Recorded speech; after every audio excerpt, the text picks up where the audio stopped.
Hi folks, I want to talk about Mars conjuncting Uranus in 2 days' time on July the 15th. And I would say, bizarrely, that for me, sort of Mars transits tend to be active for about 7 to 10 odd days prior to the aspect occurring, so the conjunction occurring. So this video technically is late, but that's okay. I don't always do videos on each and every transit aspect that's going on. And I think the timing, especially given the news today about what happened at the Trump rally, and I would implore everyone not to get political on this page. Not that there isn't a reason to be political in our lives, but this is an astrology page. So I'm certainly not going to go in that direction. And I will request that no one go in that direction. There are lots of other forums where we can talk about what this might mean and what we think happens and whether we think it's this or that or whatever it is, and just kind of leave it at that. I would just say be patient and let the information and the facts appear at this point in time. And we leave it at that. But it did make me think I'm going to, when I got news of it, I thought, oh, I'm going to do a video on Mars conjunct Uranus. And here's something that could be interpreted within that realm, especially because I was going to do this before I got started with the video. And here I am doing it now, so you're going to have to bear with me. Just bear with me. Now, another reason why I kind of waded through it, as we discussed this last week, has been a really edgy week. And I'm finding that just like the conjunctions with Pluto in February were, I'll use the word kind of, well, really technically they were transformational. And that would make sense because of what Pluto stands for, transformation. Mercury conjuncting Pluto, particularly I'm focusing on the conjunctions that occurred in the sign of Aquarius, which is where Pluto still is right now, even though he's almost in Capricorn, but he's moving so slowly that he's not going to get into Capricorn till September, I think. So Mercury conjuncting Pluto on February the 5th, then Mars conjuncting Pluto on February the 14th, and Venus conjuncting Pluto on February the 17th. And with Venus opposing Pluto recently on the 12th, yesterday, I talked about in, I think it was my weekly overview, how there could be an echo to, when planets make conjunctions, the squares, the trines, the opposition, the trines, the squares can be correlated to that point of conjunction. Now you can go crazy tracking all this kind of stuff if you want to, but it's just something to keep in mind. And I attributed a lot of the intensity of last week to the Venus-Pluto opposition on the heels of Venus trining Neptune. Relationships, money. And I was a little bewildered as the week passed on, and I thought, I'm really not sure that I'm noticing. I'm not sure I'm noticing the Mars-Uranus conjunction quite so much. And I don't know that as we head towards Monday, whether I will notice it or not. And I think it may be time to break it down, though, and consider what it stands for. You guys are going to be like, this is the most boring video on earth. Why was he not prepared? Anyway, I am seeing where Mars is right now to just draw something to your attention.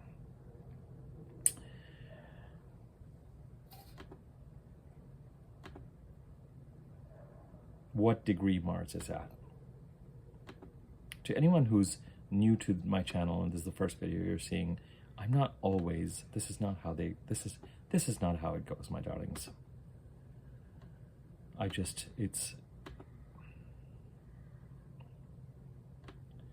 Mars is at 25 odd degrees of Taurus. Fascinating, because I think Donald Trump's midheaven is at about 24 degrees of Taurus, if we are to believe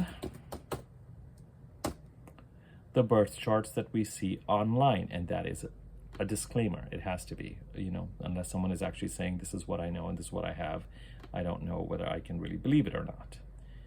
Donald Trump's mid-heaven 2419. So Mars had just gone over today. Okay, look, let's break this down.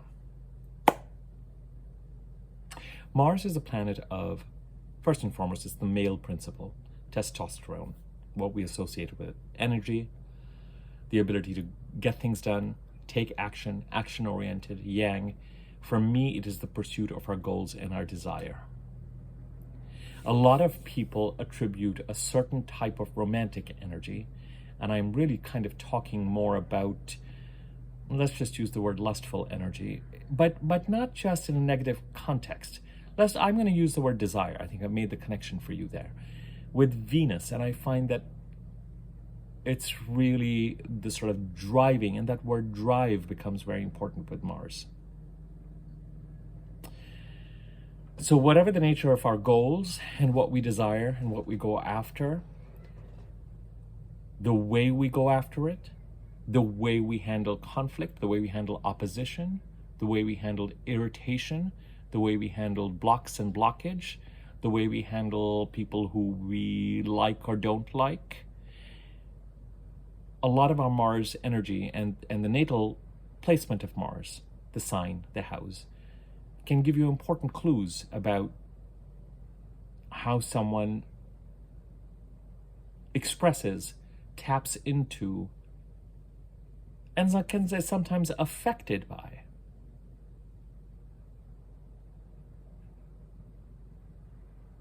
this particular, there was a word that was coming to my mind, this particular energy of going after what you want, dealing with competition, dealing with conflict, setting boundaries, assertiveness that can turn into aggression, temper, accidents, violence. It's the red planet. For me, very much associated with the drawing of blood. Incisions, surgeries. Sometimes when Mars is going over someone's 4th house, I always check and ask, is there something going on with the health of the mother? Could a mother be going through a surgery or something along those lines? When Mars is going over the 6th, I always kind of do my warning. If Mars is going over the 4th, I might also say be careful of walking around at home and just kind of not stubbing your toe or hitting your head against something or stuff like that. Even kind of small things. Mars going over the 3rd, be careful with the driving. I mean, be careful with the driving and commuting at all times, but, And the conjunctions, Mars conjunct Pluto, I mean, I'm very clear about what that was this year for me, but, it has a kind of an explosive, violent action. And indeed, what happened today, I would associate more as a Mars-Pluto conjunction thing. Even to some extent, a Mars-Neptune conjunction thing. I find that when Mars-Neptune conjunctions happen, sometimes there can be accidents or kind of violence or that is mysterious and that we don't quite find the answer to. Now, in this case, we may have an answer. But Uranus, I don't, the outer planets, when we talk about the inner planets and the outer planets, people will often say that there's a relationship between Mercury and Uranus, Venus and Neptune, Mars and Pluto. Mercury, the planet of mundane thinking, and Uranus, the planet of knowing, epiphany, aha, intuition, intuitive connection. Intuition is a word that can often be used with Neptune, but I am very clear about the distinction. With Neptune, it's inspiration. It's the muses. It's getting inspired ideas in the creative realm from a dreamlike state. Whereas with Uranus, it is an inner truth, clarity, individuality, what is right for me. There's something, the word that I associate with Uranus most is liberation. And I mean that in the way people used to use the term women's liberation, for example. Authenticity, being in touch with your own truth in such a way that you are not going to, or that you cannot, or that you are clear about your relationship with convention, and how convention can sometimes seek to, and not necessarily in an adversarial manner, can sometimes seek to pull you away from your own individuality, and how you assert your individuality in that kind of time frame. With Mars, when it conjuncts these planets, they can always, sometimes with Mars it's a pursuit, as I said, of goals and dreams and stuff like that. So if Mars is conjuncting Neptune, I might say, are you pursuing something creative, taking action around it? Did you see some results? Are you actually doing something in that arena? With Mars conjuncting, I will just leave it at that. But with Mars conjuncting Uranus, it's the planet of energy and action conjuncting what is the right path for us. Now, Uranus is also associated with sudden change and lightning strikes. That's what people refer to as, lightning strikes. Always, things can strike like lightning. That's why whatever it is that happened today feels much more Mars over Trump's midheaven thing to me. And Mars going over midheaven can denote an attack, but it can also denote energy being directed towards the midheaven, the career point somehow.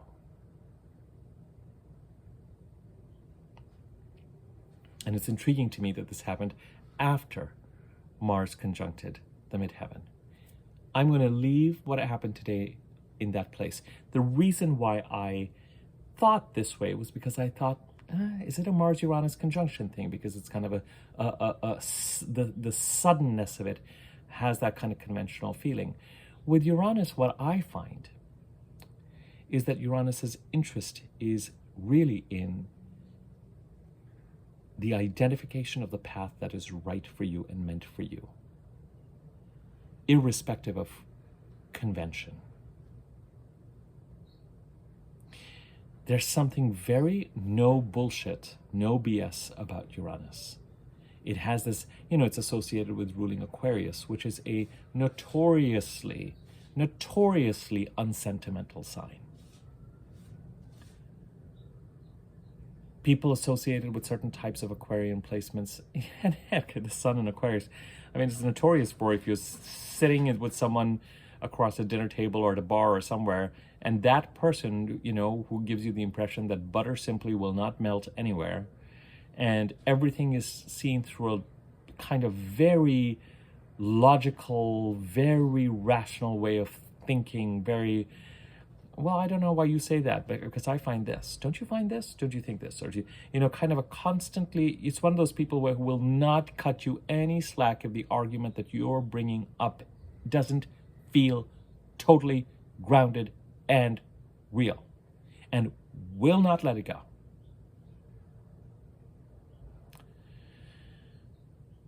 Also, a lot of that rationality and that kind of very scientific approach and measurement, hyper-rational, in the sign of Aquarius can be attributed to humanitarian activities, things being done for the betterment of the group or society. With Uranus transits, but especially, and that's what concerns us right now, with Uranus transits in our chart, in the part of the chart that is occupied, the part of the chart occupied by the sign of Taurus, the house in your chart occupied by the sign of Taurus, that is where Mars and Uranus are conjuncting in 2 days' time. The Uranus conjunctions are always important, but they are kind of important this year because they occurred in the sign of Taurus. Well, Jupiter was in the sign of Taurus since May of 2023 till May the 25th of 2024. And during this time, we had the North Node in Taurus briefly. We had the last of the Taurus North Node eclipses on October the 28th of 2023. So Jupiter, along with Aries, Taurus, along with Aries. Sorry, my cat is using the litter box and he's doing his habitual, paw cleaning, and it is driving me insane right now. It's very sweet. But as I'm trying to articulate my thoughts, I'm just like, oh my God, just let it be. And your paws are fine, and they do not need to be scraped anymore across the litter. Just leave it alone. Luckily, he hasn't started announcing that he's used the litter box, because he likes to announce that he's used the litter box. I think he tries to say to me, I've used the litter box, will you please clean it now? But of course, he knows it's cleaned twice a year, but he still tries. Or maybe he's just being sweet and announcing. It's particularly fun when he announces it at 3 o'clock in the morning. It's sweet. Cats have their own sort of very individual personalities, and he's a ginger cat, and very much a ginger cat. All right. It has stopped. The signs of Aries and Taurus, till recently, and I would say to some extent Taurus till now, even with Mars going through Taurus till the 20th of July, are where I have said our sort of forward momentum, desire, whatever feels positive and exciting and hopeful and opportunity filled, feels like it could be related to the houses occupied by Aries and Taurus in our chart. Aries, because the North Node eclipses are currently happening there. Taurus, because of Jupiter's recent transit till May the 25th, Uranus's presence there, and the fact that Mars is going over there till July the 20th, keeps some of that recent Taurus season energy alive. Jupiter conjuncted Uranus on April the 20th of this year. The last time Jupiter conjuncted Uranus, as I've told you, was 3 times, starting the middle of 2010 through the beginning of 2011. And I find with a Jupiter-Uranus conjunction that you can sense the change is coming up and occurring, and then after the change occurs, the changes continue to roll out, or we really feel the impact of these conjunctions for about 12 to 13 months after the conjunction. And that's very Jupiterian. So the conjunction happened on April the 20th, and I expect that till May or June of next year, we're really going to see these changes. And I did this video called a seismic shift, and a Jupiter-Uranus conjunction is a significant change. And whenever I mention these dates, second half of 2010, early 2011, as the change occurring, and again, it's a Jupiter-Uranus conjunction I'm talking about. The planet of an auspicious new beginning and an ending, and the right path for you. A significant change. A seismic shift. Middle to the end of 2010 and the beginning of 2011, with the impact of that change then rolling out during 2011 and early 2012. We had the same conjunction in a different part of the chart. The last time it happened between the signs of Pisces and Aries.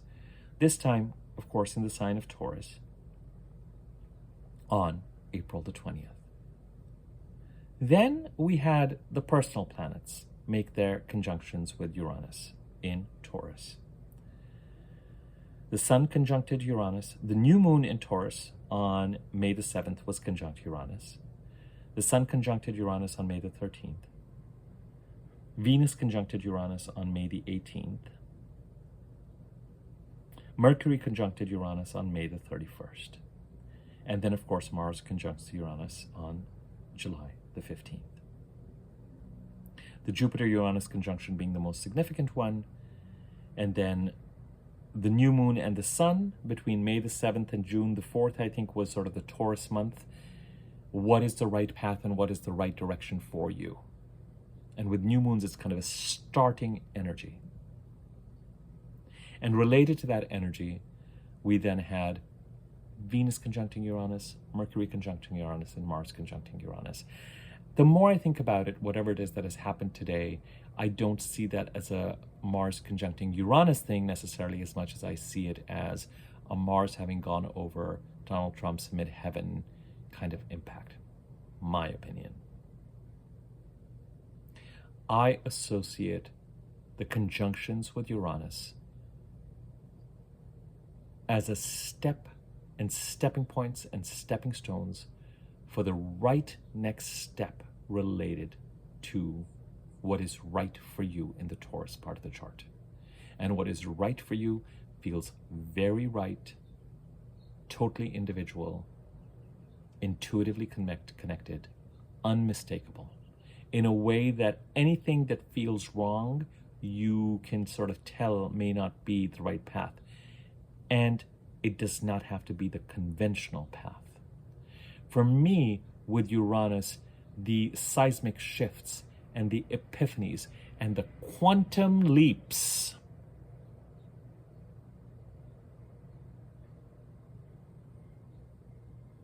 that is a very Uranian epiphany. Aha, oh, but no, this is my path.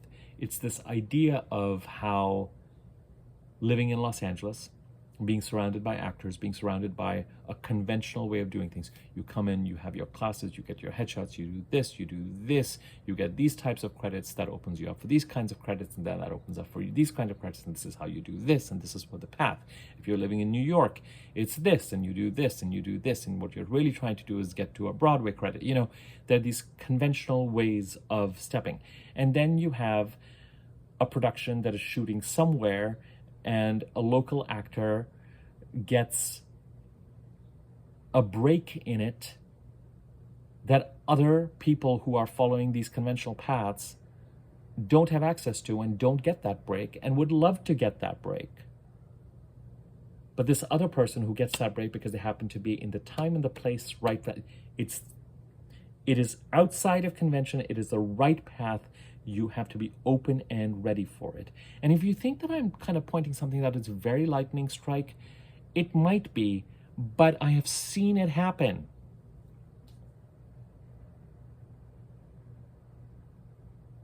It's this opportunity thing. The curious thing about the Mars-Uranus conjunction is, how should we view it? I think of Mars and Uranus conjuncting as a liberating aspect.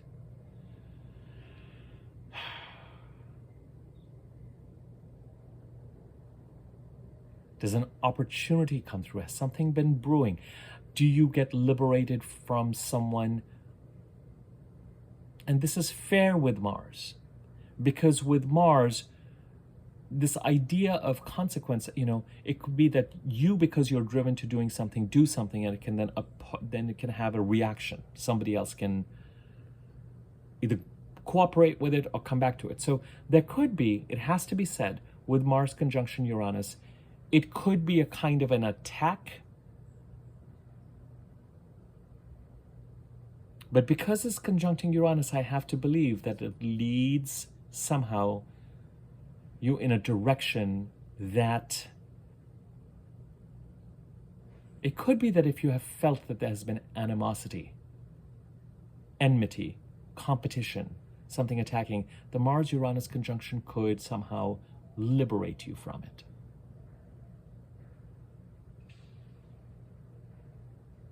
It could be that something over the past 10 days or so has been brewing in such a way that taking action towards goals or opportunities in the Taurus part of your chart, with the Venus-Pluto opposition going on, as you head towards Monday, you're able to break free from some sort of energy that had kind of a power dynamic to it. Because you cannot view, as I've said to you before, any aspect in isolation. You have to have a sense of what that aspect could mean in conjunction with everything that is going on at a particular point in time. So the planet of action meets up with the planet of individuality and authenticity and liberation, liberated behavior, liberated thinking. What somebody else might perceive as rebellious, but you know is true for you. And the more you are tapped into that kind of intuitive individual energy, the more open you are to know what to say yes to when it appears, and to walk through the doors because you are liberated from convention in a healthy way, in a way that feels right to you. You are authentic to what feels right to you intuitively. And you are grounded enough to know that it's going to take your ability to meet the opportunity when it comes, and to change things around you in such a way to support being able to take advantage of it. Somewhere that actor in a local market who's given an opportunity, blah, blah, blah, blah, blah, has to be in touch with and with it enough to be able to know, yes. And they don't have to get wrapped up in the thinking of, oh my God, there would be so many people who would just love to be able to do this, and I have worked for 25 years to be able to get this, whatever it is. And it is just coming up for me. It's that's the kind of lightning strike I associate with Uranus. When Uranus goes over someone's ninth house, it really, there's no stopping them. Nobody can, if Uranus is going over the ninth house, it is a very powerful trans. And, for Uranus to be going over your ninth house, which is Taurus, you would have to be a Virgo rising. And Uranus will go over some of our ninth houses. You don't have to worry about that. I'm giving you that example just to tell you how Uranus works over a part of a chart that really can signify. Uranus going over the ninth house is a classic example of someone getting a chance to get in touch with themselves and pursuing and articulating what feels right to them, and simply ignoring any and all opposition to it. Uranus over the 10th can try to bring you in touch with a career path that is right for you. What is the right direction? What is going to be your path outside of what is conventional wisdom or thinking? Uranus going over the 11th, the right groups for you, the right friendships for you, the right idea of friendships for you. Uranus going over, I'm going to skip the 12th first. Uranus going over the first, or actually Uranus in the first house natally. I cannot tell you how many people I encounter with Uranus in their first house, in their birth chart, who are so intuitive. I don't use the word psychic easily or lightly, but it's one of the things that it's just sort of, when I see it, it's sort of a data point that I keep receiving.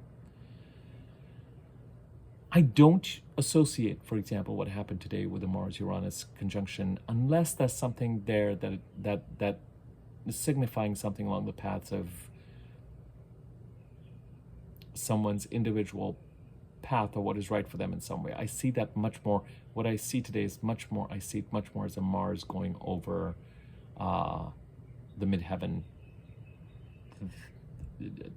transit. Yeah. But the Mars-Uranus conjunction, to me, it can be that you're pursuing something that feels, or have received something or an opportunity that feels really right to and for you from within a conventional, and it may not make conventional sense necessarily to do it. So in that case, I would say examine it. You don't have to say yes to everything. Keep your boundaries and parameters where they need to be, but entertain it and see if it makes sense or not. And if it does not make sense, you do your thing there. But to me, there's something about the Mars-Uranus conjunction that could potentially mean that somewhere you are getting liberated from something. There's something about this last week's energy with the Venus-Pluto opposition that just like we had the Mercury-Pluto opposition on July the 2nd, had an intensity, a stress, a feeling that relationships, finances, Venusian feelings of harmony and trust were somehow enmeshed in some sort of power play or something. Again, it could go all the way back to February the 17th at a starting point, and we were reaching a kind of a peak or a culmination here of that. And then Mars and Uranus comes along and has this conjunction and says, let me help you with this. Let me free you with this. Even though they're different parts of the chart, part of the energy could I think could very well work that way.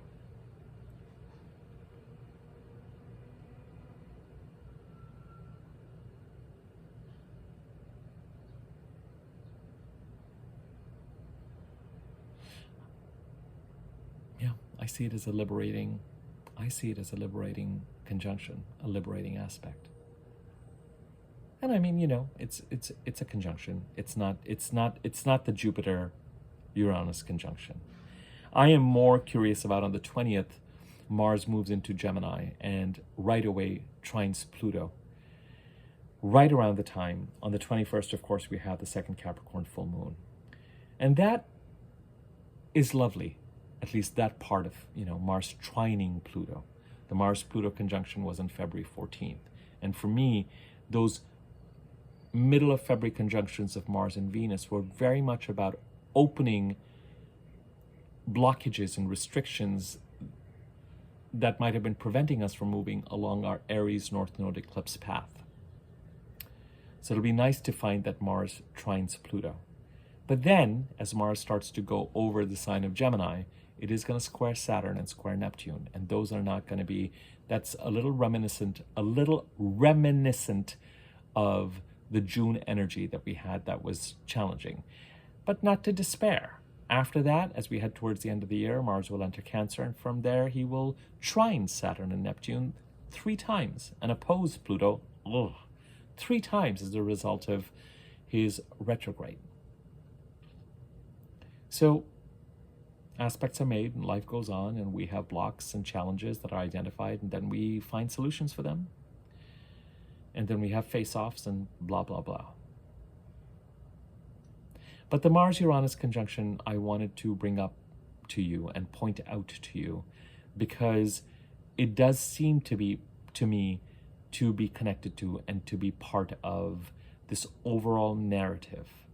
There could be a connection to changes that are rolling out as a result of the Jupiter-Uranus conjunction on the 20th of April, followed by the new moon in Taurus on May the 7th. And whatever was occurring between May the 7th and June the 4th related to that new moon in Taurus. I mean, it's still Saturday. Something could still show up as we head towards Monday, Tuesday that makes you feel like, there's that Mars-Uranus conjunction. There's the right path for me. There's the right action. But something could be brewing and could have shown up over the last 10 days that could also feel like not conventional, but feels very right, feels very exciting. How's this going to work out? Is it going to work out? Is it not? But it could also be very much the conjunction that provides the solution as this weekend rolls around, that provides a bit of relief and freedom and liberation from a power struggle that was brewing all of last week, or that had that kind of quality to it, moving us towards what is authentic. Who is the right person for us? What is the right path for us? What is the right opportunity for us? And who or what is not right for us? Okay, I will leave it at this. Not all my videos have the same weight. Not all aspects have the same weight.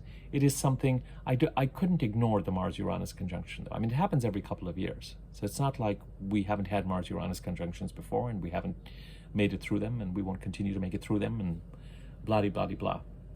I think tomorrow, Sunday or Monday, I'm going to do the weekly overview. We do have a really lovely week coming up in many ways. That full moon conjunct Pluto has so many wonderful aspects around it, but it is conjunct Pluto, we'll get to it. I am feeling like I also need to absolutely start to talk about the upcoming Mercury retrograde in August. It is in August. It starts on August the 5th. But I think we are now in the shadow degree, so I feel like it may be worth it to start talking about it. Just remember, folks, just remember, till the 21st of July, but frankly, honestly, actually, I'm going to erase that. Till the end of July, forward movement. Take action. Take action. Take action. It's not, as I said to you in, I think, a couple of weekly overviews, it's not like July is not relaxed in the way that you could move to the edge of the diving board in May in a much more relaxed manner. But July has a lot going for it in terms of helping us move forward. It has its stressful aspects. It has its face-offs. It has its uneasiness, but it has a lot going for it to try and resolve things through a certain amount of harmony and flow.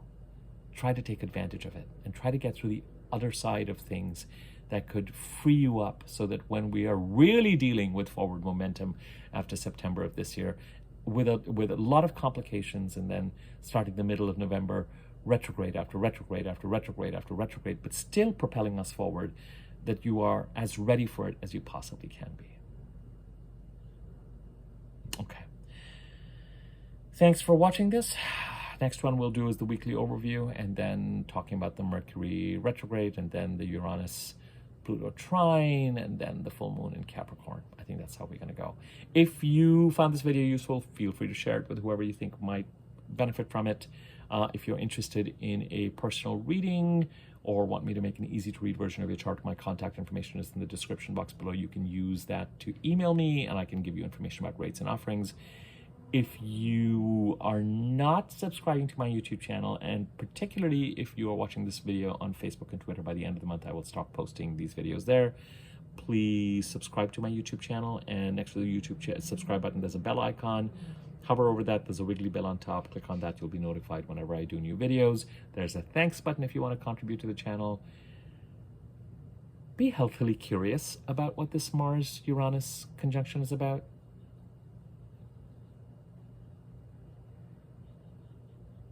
And if you feel that somewhere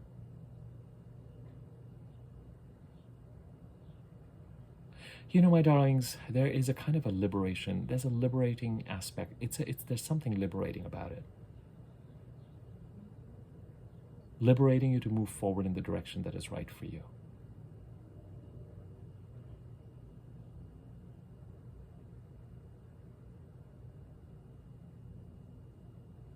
It may be, even if it is, I don't think it's going to be that subtle. Neither Mars nor Uranus is that subtle. I think it's unmistakable. And whatever it is that is going on that is liberating you, either from a sense of power struggle, either providing a certain healthy distraction, with whatever that Venus-Pluto opposition till yesterday had to do with whatever was going on in the middle of February. This Mars-Uranus conjunction for everybody involved may provide a kind of, this is what is right for you, this is what you should be focusing on. And guess what? Everything that's happening is allowing you to move in that direction and to know what needs to be shed. Because those Plutonian conjunctions, whatever the change was in the middle of February that happened for you, had this kind of, I'm going to break open the barriers kind of feeling now. And this Mars-Uranus conjunction for me has a similar feel. So just kind of healthy curiosity, reflection. What could it possibly mean? What could it possibly mean in the Taurus part of your chart? The house occupied by Taurus in the chart. What could possibly have been occurring? Did you have a kind of a stressful, anxiety-filled week? As I said, it was a very full moony week. Very busy for a lot of people, I think. Anxious. But then as I find that as we head through the weekend and as we head towards Monday, it has a sense of, as I said, flow again, forward movement. Here's the right path. And pay attention to opportunities of the past 8, 9, 10 days and maintain a healthy curiosity about them. But whether you say yes or no to them, with a Mars-Uranus conjunction in the works, really is going to have to do with how you feel about. It's going to be this is what I think is right for me, and this is what I think is not right for me. This is who I think is right for me, and this is who I think is not right for me. And again, it could have this quantum leap feeling, it could have this epiphany feeling, or it could liberate you to move you along the path that is right for you. It could protect you from anything that feels competitive or attack-based. Okay? That's all I'm going to say. Yeah, more to follow.